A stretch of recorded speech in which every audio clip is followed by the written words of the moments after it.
एक गांव में एक केस वाली और दोन के सवाली नाम की दो बहनें अपने अम्मा और बाबा के साथ रहती थीं। एक केस वाली के सिर पर एक ही बाल था, इसलिए उसे सब एक की बुलाया करते थे। दोन के सवाली के सिर पर दो बाल थे, इसलिए उसे सब दो की बुलाया करते थे। दोकी के दो बालों के कारण उसकी माँ उसे दुनिया की सबसे सुंदर लड़की समझती थी और उसे बहुत प्यार करती थी। दोकी को भी अपने दो बालों पर बड़ा घमंड था, इसलिए वह हर समय एक्की को नीचा दिखाया करती थी। एक दिन एक्की लकड़ी बीनते बीनते घने जंगल के बहुत अंदर चली गई। वहाँ बहुत सन्नाटा था। उस सन्नाटे में उसे एक आवाज सुनाई पड़ी, मैं बहुत दिनों से प्यासी हूँ, कोई मुझे पानी पिला दो।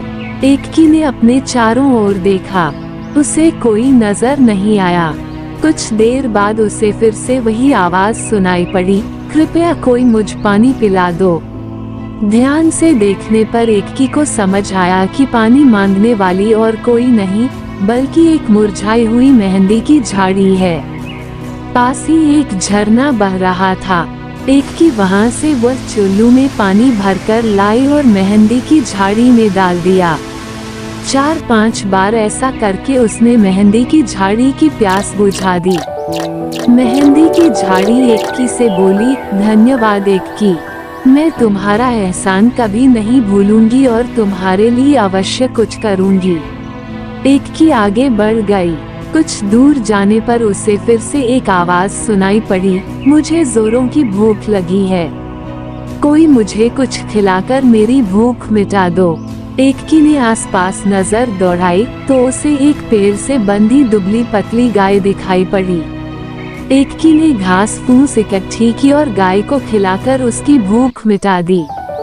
साथ ही उसकी रस्सी खोलकर उसे आजाद कर दिया। गाय ने भी एक्की का धन्यवाद किया। एक्की आगे बढ़ गई। चलते चलते उसे बहुत देर हो गई थी, वह थक गई थी। गर्मी के मौसम में उसका हाल बुरा हो रहा था। तभी उसे एक झोपड़ी दिखाई पड़ी। एक्की झोपड़ी के पास गई और दरवाजा खटखटाने लगी। एक बूढ़ी अम्मा ने दरवाजा खोला। एक्की को देखकर वह बोली, आओ बेटी, अंदर आ जाओ, मैं बहुत देर से तुम्हारी बाट जोड़ रही हूँ। बूढ़ी अम्मा की बात मान एक्की झोपड़ी में अंदर आ गई। अंदर आकर एक्की ने कुछ देर आराम किया। फिर बूढ़ी अम्मा ने उसे एक तेल देकर बोली, बेटी, इस तेल को अच्छी तरह अपने बालों में लगा लो। मैंने पानी भी गर्म कर दिया है, जाकर नहा लो। पहले तो एक्की शर्माई, लेकिन फिर बूढ़ी अम्मा की बात मानकर नहाने चली गई। नहाकर आने के बाद जैसे ही एक्की ने अपने सिर से तौलिया हटाया, वह हैरान रह गई।